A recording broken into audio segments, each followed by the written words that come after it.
in terms of potential impacts on the mine workings themselves, on tailing piles, the first mitigation measure in the application says we're not going to directly, indirectly excavate, grade, undercut anything that would destabilize and affect these tailings piles.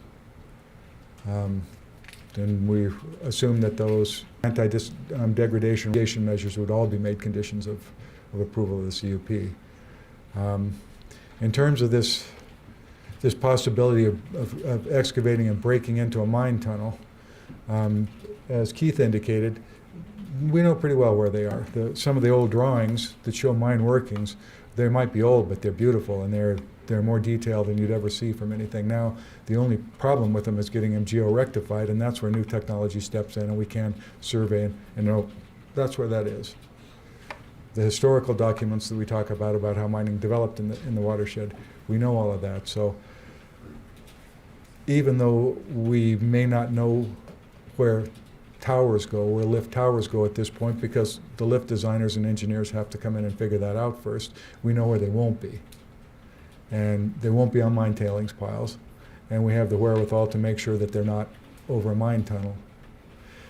And it occurs to me, not to be too facetious or too trite about it, but if you're digging a hole 10 feet deep and worried about hitting a mine tunnel, then you got to think that digging tunnels is hard work. Miners didn't dig them for sport. If a miner needed to be 10 feet under where you want to put that tower, he'd have dug where you're digging. You know, it's not, the tunnels don't ease around in shallow depths and sneak up on you. They're known and they're deep. And if you're within 10 feet of one, you're probably in good eyesight of the hole in the ground and the big pile of dirt that was dug to make it. So I think the idea of inadvertently digging into a mine tunnel just doesn't, it's not a serious concern. Okay, the other potential, or another potential that's been noted in the past studies and that we've discussed in the and so forth, and that has been mentioned by board members, is recreation. That's an issue where total metals rather than just dissolved ones definitely come into play, because some of those mine tailings are nasty.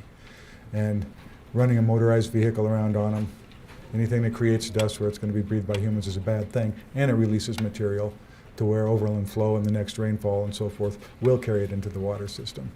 And to date, recreational use, as you noted, has been unregulated. It's increasing. Motorized use in particularly is a problem. Snowbird might not have had the policy to regulate it in the past, but neither did they have really the means to regulate it, because it's an isolated place. Our assessment indicates that if they're back there, have access, have a human presence back there all the time, then they have the ability to preclude access, which is another stipulation, another mitigation measure listed in their application. It's they can make sure that it doesn't happen. They're not doing it themselves, and they can keep the public recreation, all recreation, off of those mine tailings piles. Another thing that recreation could threaten is, and this has to do with that potential for perhaps a big body of water being backed up in the live Yankee mine.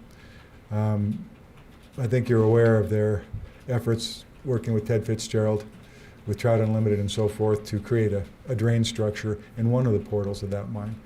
There are at least 2 other portals that drain water too, so it's not as if whatever's going on there is the only thing that dictates how much water is in that mine.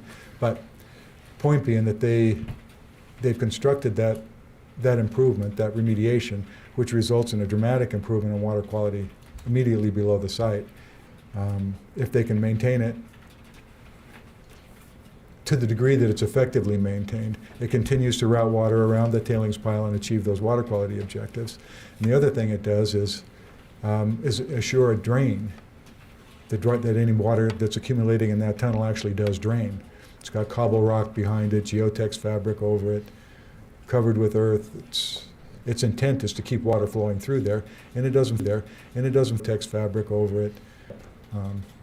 It drains 1 to 2 CFS, a third of the volume of the pipe, a quarter of the volume of the pipe, and if there was a big body of water back there exerting pressure on that, it'd be coming out harder than that, it'd fill the pipe.